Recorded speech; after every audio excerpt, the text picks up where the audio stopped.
दोस्तों, पिछली जानकारी के मुताबिक ये बात सामने आई थी कि अर्शदीप सिंह चोटिल हो चुके हैं और इसी वजह से वो चौथे टेस्ट मैच से बाहर हो गए हैं। उनकी जगह स्क्वाड में अंशुल कंबोज को शामिल किया गया।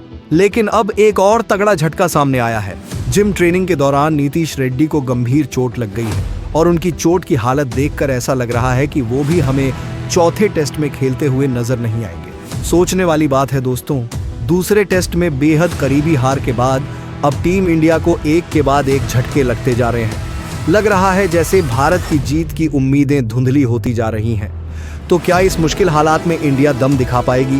क्या चौथे टेस्ट में इंग्लैंड से हिसाब चुकता होगा या फिर इंग्लैंड अपने घर में शेर की तरह सीरीज को एकतरफा कब्जा कर लेगा?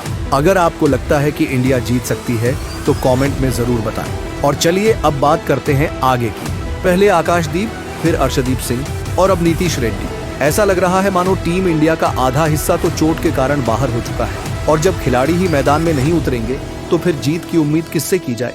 अब बड़ा सवाल ये है, क्या इंडिया चौथे टेस्ट में प्लेइंग 11 के दम पर जीत हासिल कर सकेगी जब बेहतरीन खिलाड़ी लगातार चोट के चलते बाहर होते जा रहे हैं? अब बात करते हैं जसप्रीत बुमराह की, जिन्होंने तीसरे टेस्ट में जबरदस्त प्रदर्शन किया था। खबरें ये भी हैं कि बुमराह ने शुरू में ही सिर्फ 3 टेस्ट खेलने की योजना बनाई थी वर्कलोड के चलते। लेकिन अब जब टीम चोट से जूझ रही है तो क्या भारत बुमराह को चौथे टेस्ट में उतारेगा? टीम मैनेजमेंट के सामने अब ये गंभीर फैसला है, क्योंकि बुमराह के खेलने से भारत की जीत की संभावनाएं जरूर बढ़ेंगी। टेस्ट के बाद 8 दिन का गैप भी मिला है तो रिकवरी का समय मौजूद है। पर क्या बुमराह तैयार होंगे या फिर वो 3 टेस्ट पर ही टिके रहेंगे और चौथे से बाहर बैठेंगे? अब बात करते हैं नीतीश रेड्डी की, जिन्होंने पहला टेस्ट नहीं खेला था लेकिन बर्मिंघम और लीड्स में मौका मिला। हालांकि वहां उनका प्रदर्शन कुछ खास नहीं रहा, लेकिन लॉर्ड्स में उन्होंने धमाकेदार एंट्री की। पहले ही ओवर में 2 सलामी बल्लेबाजों को चलता किया और दूसरी पारी में भी जैक क्रॉली को पवेलियन भेजा। भले ही उन्होंने बल्ले से 30 से ज्यादा रन नहीं बनाए, लेकिन जैसे जैसे सीरीज आगे बढ़ी रेड्डी ने अपने प्रदर्शन से सबको चौंकाया। ऐसे में अगर वो चोट के कारण बाहर होते हैं तो भारत को एक ऑलराउंडर की कमी जरूर खलेगी। तो क्या उनकी जगह शार्दुल ठाकुर भर पाएंगे? अब आंकड़ों की बात करें तो बर्मिंघम में रेड्डी ने सिर्फ 2 रन बनाए और 6 ओवर में कोई विकेट नहीं लिया, लेकिन तीसरे टेस्ट में वो हीरो बनकर उभरे। ऐसे में उनका चोटिल होना भारत के लिए बड़ा झटका है। अब अगर विकेटकीपर की बात करें तो ऋषभ पंत की उंगली में लगी चोट को लेकर स्थिति अब तक साफ नहीं है। अगर वो भी नहीं खेलते तो उनकी जगह ध्रुव जुरेल को मौका मिल सकता है। जुरेल न सिर्फ विकेट के पीछे चौकस हैं, बल्कि बल्ले से भी उपयोगी योगदान दे सकते हैं।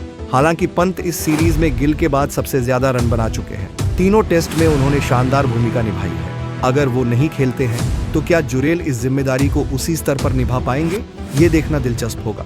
शार्दुल ठाकुर की वापसी की खबरें भी अब तेजी से सामने आ रही हैं। पहले टेस्ट में उन्होंने खेला था और फिर अगले 2 मैचों में नीतीश रेड्डी को मौका दिया गया, लेकिन अब जब रेड्डी चोटिल हैं तो शार्दुल की वापसी की उम्मीदें बढ़ गई हैं। सीरीज इस वक्त 1-2 से इंग्लैंड के पक्ष में है और चौथा मुकाबला 23 जुलाई को मैनचेस्टर के ओल्ड ट्रैफर्ड में खेला जाएगा। तो सवाल ये है, क्या इंडिया इन बदलावों और मुश्किलों के बावजूद इस मैच को जीत पाएगा या फिर खिलाड़ियों की चोट ही इस सीरीज की कहानी को तय कर देगी? जो भी आपकी राय हो कमेंट में जरूर लिखें और क्रिकेट की ऐसी ही हर बड़ी अपडेट के लिए हमारे चैनल को सब्सक्राइब करें, वीडियो को दिल से लाइक करें। आपकी एक लाइक हमें मोटिवेशन देती है कि हम आपके लिए रोजाना ताजा और सटीक खबरें लेकर आते रहें। तब तक के लिए जय हिंद, जय भारत।